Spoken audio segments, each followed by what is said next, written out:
Bonjour, nous allons continuer sur Express et nous allons voir dans cette vidéo Express Generator. Donc on va pas à chaque fois installer Express et tous les...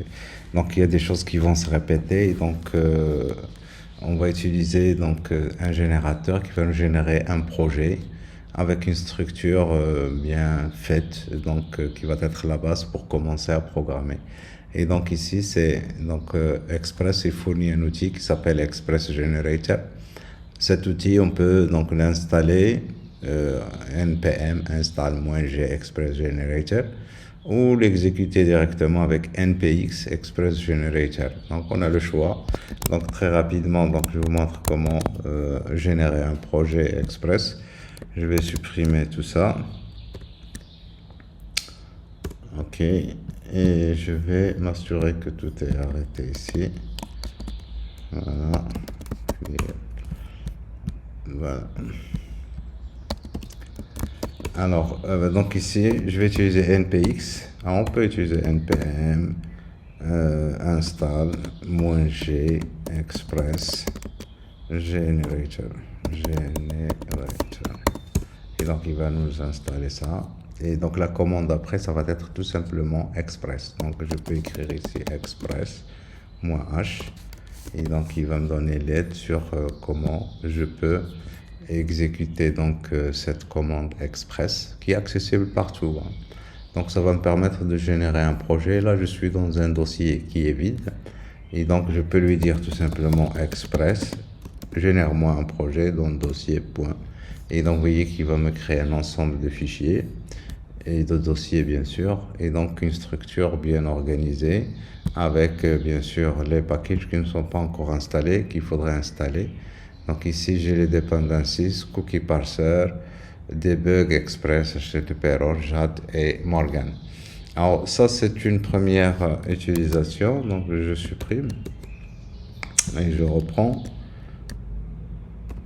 Alors donc on peut utiliser Express ici, et donc si je reviens ici vers mon H, eh bien on a ici des options. Alors par défaut, donc il va installer par exemple les vues et la notion de vue. Et les vues, ça utilise des moteurs de temps, ce qu'on appelle des moteurs de template. Et donc il va installer par défaut donc un moteur de template. Alors je pense que c'est JAD qui va installer. Mais on peut donc ici lui dire de choisir un moteur ici -EJS, -Pug, -HBS. Tout ça, c'est des moteurs de template. Mais on peut aussi lui dire moi je veux pas installer de vue, donc je vais lui dire -no view. Et donc là, dans le dossier courant, et donc il va m'installer. Vous allez voir que ça va être beaucoup plus léger. Parce qu'il ne va pas installer le dossier views et puis d'autres fichiers qui sont à l'intérieur. Et donc ça va être beaucoup plus réduit. Mais si on essaye, donc ici, si je resupprime encore une fois, et je réinstalle de manière normale, donc express tout simplement, alors je vais utiliser maintenant npx. Si vous n'installez pas globalement, Express Generator, on n'a pas besoin de l'installer. Et donc je lui dis d'installer un projet ici, et donc là il va aller me le créer. Et donc voilà. Et donc ce qu'il va y avoir de plus, c'est donc ici, c'est le dossier views. Et donc alors on va voir un peu la structure globale. Donc ici, si je vais vers package.json, on va voir que le fichier ici start. Donc si je fais npm start, ça va exécuter note ./bin/ww. Donc le fichier qui d'entrée de l'application, c'est celui-ci. Et bien sûr, celui-ci va inclure ./app, c'est-à-dire app.js. Si on ne met pas l'extension .js, automatiquement il va le deviner, donc il n'y a pas de problème. Donc ici app.js, et donc ici on voit très bien qui va charger Express, qui va charger ici HTTP error pour gérer un module, pour gérer les erreurs HTTP, cookie parser, un logger qui s'appelle Morgan, qui est très connu, et qui va utiliser les routes ici qui va importer les routes de manière séparée ici, index et users qui se trouvent ici dans le dossier route. Et donc si on démarre, alors ici bien sûr ici c'est là où je crée mon application app.express et là j'ajoute les middleware. Donc le premier ici c'est là j'ajoute le moteur de vue et donc je lui dis ici que les vues vont se trouver dans le dossier ici views. Hein. Et donc bien sûr là ici il faut donner un chemin absolu, c'est pour ça qu'on utilise ici underscore name et donc là j'utilise le module path pour comme ça ça va fonctionner quel que soit le système d'exploitation.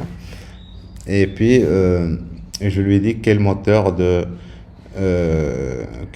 je vais utiliser pour les templates ici. Donc la View Engine c'est JAD, donc JAD c'est le moteur qu'il utilise par défaut. Et donc comme on a vu quand on installe, donc on peut lui dire d'installer un autre moteur, chacun ses préférences. Et donc c'est pour ça que Express il est vraiment inopinionated, donc c'est ça l'aspect inopinionated, donc on peut utiliser n'importe quel moteur. Alors ici donc et puis donc alors ici après donc ici on ajoute les middleware et on ajoute les routes ici qu'on a importé ici, les routes qu'on a importées ici on va les monter. Et donc le premier ici index router on va le monter sur slash et user router on va le monter sur users. Alors les routes ici ce sont ces deux fichiers qui sont importés et chacun donc on va le monter sur une URL, un path donné, un chemin donné. Après voilà donc ici pour le reste, donc ça c'est juste pour la gestion des erreurs. Alors donc pour tester il suffit d'exécuter npm. Alors si je fais ici npm start, on va voir que ça va pas démarrer, c'est logique. Il va y avoir un problème parce qu'on n'a pas installé les dependencies. Donc ici il faut faire npm install pour installer les dependencies. Donc on va voir node module qui va apparaître ici, le dossier node module. Voilà, node module. Et à partir de maintenant, je peux faire ici npm start. Et là, ça va démarrer mon application. Et donc, je peux aller la tester. Et donc, le port par défaut, c'est le port 3000. Donc, localhost 3000. Et donc là, je suis sur la page index, c'est-à-dire slash. Si je vais vers slash users, eh bien, response with resource. Et donc ici, si on affiche qu'est-ce qu'il y a ici. Donc vous voyez ici, ça c'est ce qui est monté sur users. Et donc respond with resources. Donc bien sûr ici, si je modifie, ça va pas être modifié. On voit que ça se modifie pas. Et donc logiquement, il faudrait que dans package.json, donc on utilise nodemon. Et donc moi, nodemon, il est installé globalement. Et donc voilà, donc je peux juste ici arrêter et redémarrer. Là, j'utilise nodemon. Et à partir de maintenant, si je fais des modifications, eh bien, ils seront pris en compte directement. Donc, si je reviens ici vers users et j'envoie ici au lieu de ça, j'envoie tout simplement, puisqu'il s'agit de users, il va s'agir d'un tableau d'utilisateurs et pour le moment, je n'ai aucun utilisateur. Et après, quand j'aurai des utilisateurs, je vais les afficher. Alors maintenant, bien sûr, pour ici index, là, qu'est-ce que j'envoie ici? Router.get slash, et là j'envoie ici index. Et donc alors ici, si je modifie ça, on va voir est-ce que ça va fonctionner. Donc là j'enregistre. Ça c'est pour slash, voilà. Donc ici on voit très bien que ça marche. Donc ici alors ici res.render, donc res c'est un objet response et donc ici render c'est une méthode de l'objet response. Donc si on revient vers la documentation response, parmi les méthodes qu'il a, il a la méthode render et cette méthode render il fonctionne uniquement avec les templates, les moteurs de template. Et donc avec les moteurs de template, quand on charge un template, il faut donner le nom du template. Et donc le nom du template, ça doit se trouver dans un chemin particulier qui est défini dans la configuration ici. La configuration, c'est app ici, c'est à ce niveau, c'est ici. Alors on dit que les fichiers doivent se trouver dans le dossier views, c'est-à-dire dans ce dossier. Et donc ici, dans users, je charge un fichier qui s'appelle index. Et donc ici, index, alors views, index, c'est-à-dire je charge celui-ci, index.jat, ici parce que j'utilise le moteur de template JAT. Et donc alors ici, le fichier index, donc ici, ça c'est un index.html, enfin HTML, c'est un donc d'extension JAT. Et donc ici, on utilise le langage pour générer une page HTML. Alors donc cette page, donc ici on voit des choses de langage JAT, extent layout. Et layout, c'est ce fichier-là. Et ce fichier, donc on voit ici doctype HTML. Donc c'est un langage un peu particulier qui utilise tout simplement les indentations. Un fichier HTML, il est hiérarchique. Et donc juste quand on fait une indentation, donc head est enfant de HTML, title est enfant de head. Title, qu'est-ce qu'il contient? Il contient title ici. Et là, puisque là j'ai le égal, ça veut dire là c'est une valeur qui est envoyée ici comme paramètre. C'est le paramètre que j'envoie ici, title. Alors là j'envoie title, je peux envoyer ici comment de point test. Et donc je peux récupérer ça aussi à ce niveau. Alors c'est dans alors c'est où? C'est dans jat.index. Alors ici donc H1, là j'affiche title et là je peux utiliser ici donc le commentaire, mais je vais l'afficher ici. Donc je reviens à la ligne et donc là je mets H2 égale et donc ici je récupère comment. Alors je pense j'ai appelé ça comment avec deux M. Je vérifie comment, ouais. Et donc à partir de maintenant je peux revenir à ma page. Et donc ici, voilà, comment c'est atteint H2 qui est test. Et donc, alors, donc ça c'est un langage qui est hors du propos de mon cours, donc ici, mais donc là je crée un paragraphe qui contient welcome to, et donc là je crée carrément une chaîne de caractères, et la title c'est la variable, et donc je peux ajouter ici, donc tirer, dièse, et donc ici, comment. Bien sûr, donc ici, on peut écrire, ajouter d'autres balises. Là, ici, P, c'est une balise. Sinon, donc, si je veux mettre ça dans une nouvelle balise, eh bien, je peux faire ici P, une autre balise P.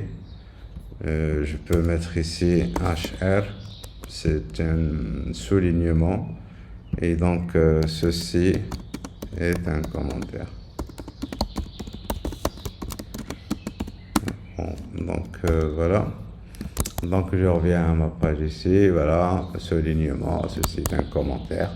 Et donc avec ce langage, on peut faire des boucles. Si j'envoie ici, au niveau, j'envoie ici la title, c'est une chaîne de caractères, comment c'est, hein.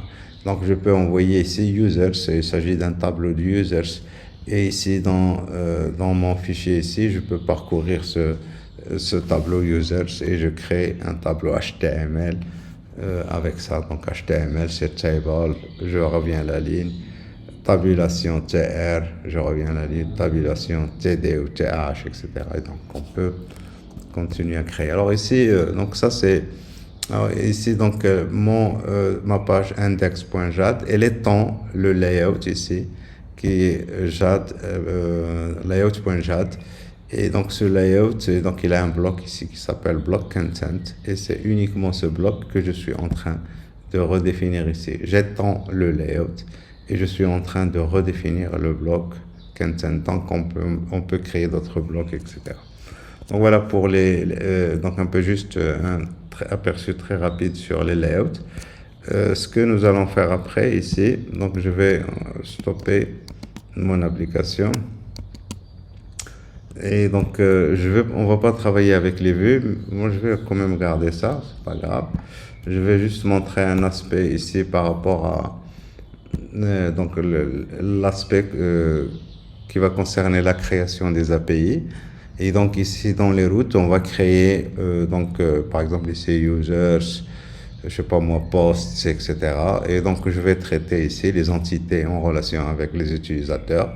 Et donc, ici, je vais avoir, pour récupérer tous les utilisateurs, pour récupérer un utilisateur particulier, pour récupérer un utilisateur avec un filtre ou plusieurs utilisateurs en utilisant des filtres, modifier un utilisateur, supprimer un utilisateur, etc. Donc au niveau de ma route ici qui s'appelle users. Et donc ici la route, il suffit de la monter dans la page ici app.js. Et donc ici pour la monter, il suffit de l'importer sous un nom donné. Et après ici, il faut donc utiliser la méthode use, app.use. Et là, on va la monter sur un chemin donné. Ici, je la monte sur le path users, mais je peux la monter sur le path u. Et donc ici, si j'écris juste u, et bien, on voit ici le chemin.